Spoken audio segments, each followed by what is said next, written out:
Xavier and I stumbled back into his workshop, covered in dirt and dust, with nothing but bruises to show for our effort. Our first mission to restore balance to the multiverse had not gone at all as planned. His former apprentice had kicked both of our asses. "Little punk learned a few new spells, I'll give him that," the old sorcerer said as he sat down heavily on a stool beside his cluttered workbench. I collapsed on an old couch in the corner, my back aching from the fight. "I thought you said that he was the dumb one. The one who would be easiest to beat. This wasn't easy at all. We almost died back there." Thinking back, all I could picture was the horde of rats Derek had summoned at will. His spies, he called them. Did he really communicate with them too? How the hell was he talking to those rats anyway? It's like they were his own personal army. Xavier looked at me and shook his head. "You still don't understand. There are infinite worlds out there, connected by the all-world tree. Infinite! Is there one with telepathically controllable rats just waiting for a child master to command them? There was. Not anymore, because he just emptied it out." What do you mean, emptied it out? The old man looked at me quizzically, as if wondering if he had explained this before. It was a look I was becoming all too familiar with. Look, I get that you've had a lot of apprentices before me, Xavier. I get that. You're 1,008 years old, but let's just pretend, for a minute, that I know nothing, okay? If you told me this before, I'll stop you. So I didn't tell you about maintaining balance amongst the worlds? Maybe a little, but let's pretend you didn't. Okay, he said, looking his age suddenly more than ever before. If you say so. He caught his breath before starting to speak again.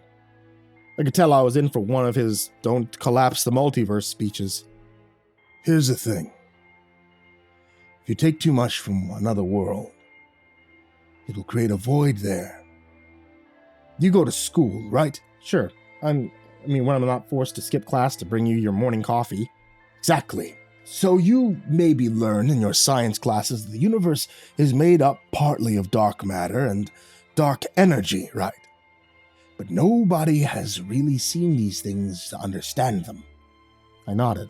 Okay, so think about it like a vacuum. If you make a vacuum, say like in Iraq or Afghanistan, they take out the existing government power structure, then all the other dark shit comes in and takes its place. Wait, I thought you were talking about like a Hoover? Same basic concept. So is that what causes these abyss dimensions that you showed me? You said that there were more of them, by the way, he said, picturing the world full of floating cats with no kibble. Xavier nodded. Yes, I always return any channeled energy back to the original dimension that it came from to avoid these types of imbalances, but I don't think Bruca and my other 5 former apprentices are being so kind to the multiverse. It is beginning to cause more and more damage by the day. Soon we may not be able to repair it all. I was beginning to understand why this was so important. We needed to stop the damage before it became irreparable.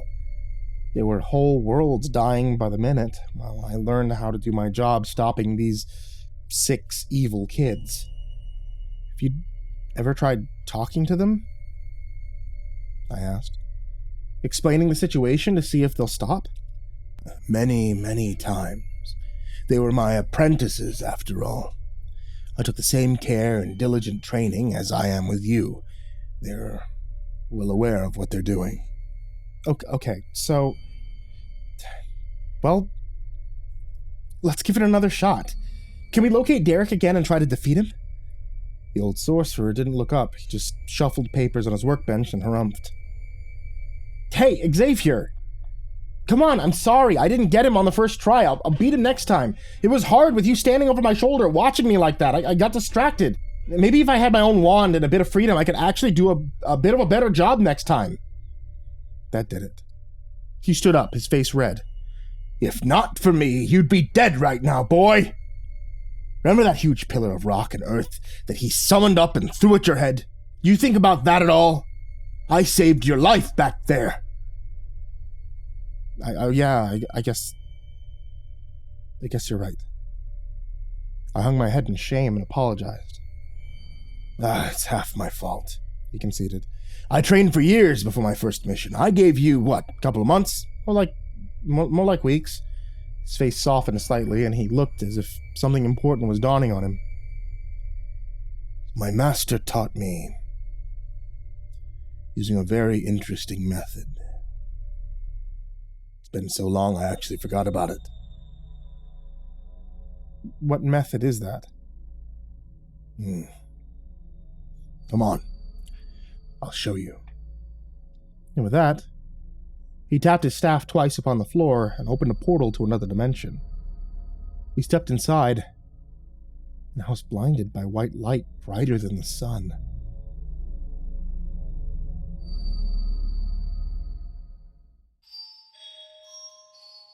Again! Xavier shouted, banging his staff loudly against a tree root beneath his feet. I was exhausted. We'd been training all day in the jungle dimension. The mosquitoes were biting my flesh, and the air was hot and humid, making it difficult to breathe. This is the worst, Xavier. How long do we have to stay in this hellhole of a dimension? For as long as it takes for you to feel it instinctively, boy. You have to feel this dimension with your very being when you cast your entangle spell, just like you felt the desert world when you used the sand spell. You have to feel it with every sense. You have to remember it with every part of you. I had to admit, it made a lot of sense. If I had done this before our quest to defeat Derek, I had no doubt I would have been able to channel this dimension. The problem was I hadn't spent enough time here. It was hard to channel each dimension at will, and I barely spent any time in them. All right, but I have to be home for dinner at some point. My parents are already pissed about my midterm grades. Oh, this is something no magic can correct. You must simply spend more time studying. When? I'm working with you for minimum wage every minute. If I'm not either asleep or at school. Oh yes, sleep. It's been so long I nearly forgot about that old vice. You don't sleep? I exclaimed, slapping a mosquito which had landed on my neck. Ow. Yes, but one thing at a time. First, vines. He pointed his staff up, and I did as he asked, channeling my ability and sending vines up into the air in a braided double arc. Couldn't help it. I hadn't eaten since breakfast. Ah, very nice. I see what you did there. Okay, let's go back. Could use a Big Mac myself. Besides, I think my bug spray is starting to wear off. You had bug spray this whole time?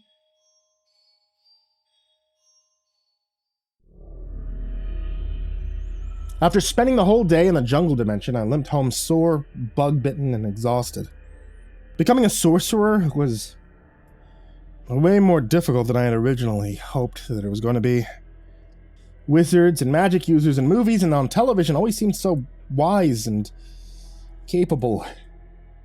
They could barely focus enough to make a simple vine trap. I wondered if Gandalf or Merlin had been trained by absent-minded mentors who could barely remember their own names, let alone the names of their apprentices. So, I heard you got beat up by Derek the Dummy. Couldn't believe it when I heard it. I had to see this for myself. I looked up to see Bruca standing in the road ahead of me, looking at me with a smirk on her face. He didn't beat me up. He ran. He jumped into a portal with his rat friends the minute that we started to get the better of him. That's not the way he tells it. I looked down on my feet and kept limping back towards my house, walking right past her. She followed after me. Just leave me alone, okay? You're just gonna try to convince me to steal Xavier's key again. Well, I'm not stupid, and I'm not doing your dirty work for you. I'm his apprentice now, not your little servant. She looked slightly hurt by that. I almost felt bad for a moment. Almost. Oh, right, I forgot. You're his little servant now. So, does he have you running out for coffees, getting his precious double-double with honey crawlers on the side? Ugh, I'm so sick of him and his entitled attitude. Actually, he cut out the donut recently. Too much cholesterol. Then she did look hurt. And I realized it was because I now knew him better than she did. she had just figured that out. Now it was me getting his coffee and hanging out with him in his workshop, learning his spells. I wondered if she missed it at all. You really gonna stick it out with him, huh? She asked. Yeah. Do you want to come over to the good side by any chance? We could use your help. Oh, definitely, she said. And I got momentarily excited that I had gotten through to her somehow. You're definitely gonna need a lot of help. Oh, Derek!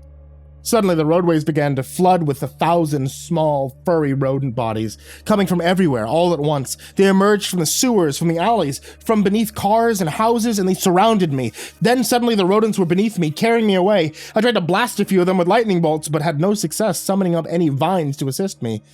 Despite the day's training, I was overcome with panic and unable to focus. Derek was suddenly there beside Baruka with his wand in his hand, making phallic summoning motions with it, as he laughed at my misfortune. A portal opened up before me, and I was carried off towards it, upon a sea of rats and mice of questionable vaccination status. Baruka rubbed further salt in my wounds by taking her wand from her pocket as well, and casting a spell with it effortlessly. I screamed as wiry black tendrils appeared from nowhere, seeming to grow up from the ground like evil plant life. They moved like parasitic worms, but felt like they were made of steel wire as they wrapped around my entire body, coiling around my arms and legs, my midsection and mouth, and I was dragged off into a swirling purple portal. And then they covered my eyes, and everything went black.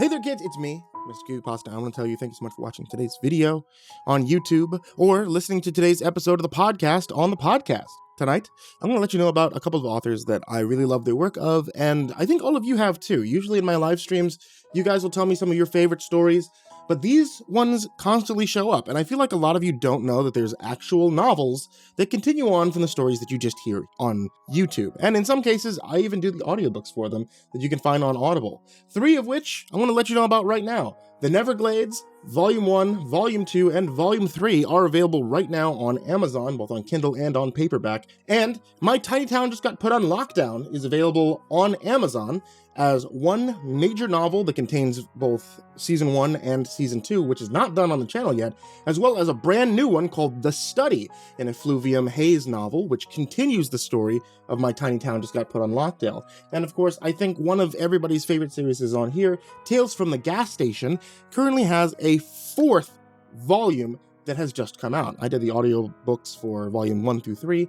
4 will come out eventually. So, without further ado, I want to give a very big thank you to Jordan Alexander Sanchez, Stephanie Butler, Bobby Karman, Tonya Oran, Tristain Pelton, Chance Burnett, Diana Kraus, That One Guy, Lupita Galvan, That Creepy Chick, Tyler Fletcher, Rebecca Harper, MerkyMoo, Red Shadowcat, Xavier the Cheyenne, Demyx, Shawn, Cadieu-baker, 6 Gay Rats in a Trench Coat, Turtleman, Rob Like Sharp Things, KhaosArts, Kryolinian, Milk and Miel, Zachary Graphius, Gorang Tramagasi, Maria Walker, Pain Gravy, Crazy Kid, Mr. Marcus Blitz, Aka Limchalk, Dirt Diver, Matt Bach, Jabbles Raz, Voice of Sand, Coffee Zombie, Matthew McNeese, Shelly J, Jeremy H, Raltazal, Ficomel, Nana, Nick Weaver, Deleted Account, Melted Lake, Holly Sue, Guy Mara Ravenswood, William King, Darth Miver, Michael Ortiz, Satanic Aries, Nessie, Ronnie Hansen, Bardo Hawk 764, Lambda M98, Harley, Sashi Suzaku, Croconut 509, My Body Sounds Like Rice Krispies, Kaylee Ambrose, Suji Campbell, Frickin', Azarine Fox, Freddy Krueger, Nicholas Zaccardi, Happy Birthday Jason Wilson, Lisa Cottrell, Caspian, Hades Nephew, Tater Chip, Acid System, Prozac and Pancake Appreciation Society, Cryptic Nightmares, Kiwi the Sloth, Tommy Green, Fester's Lampshade, Guy Harbor, Nico Kyle, Rafael Rodriguez, The Ginger Bros, Aaron Stormcrow, Daniel Polson,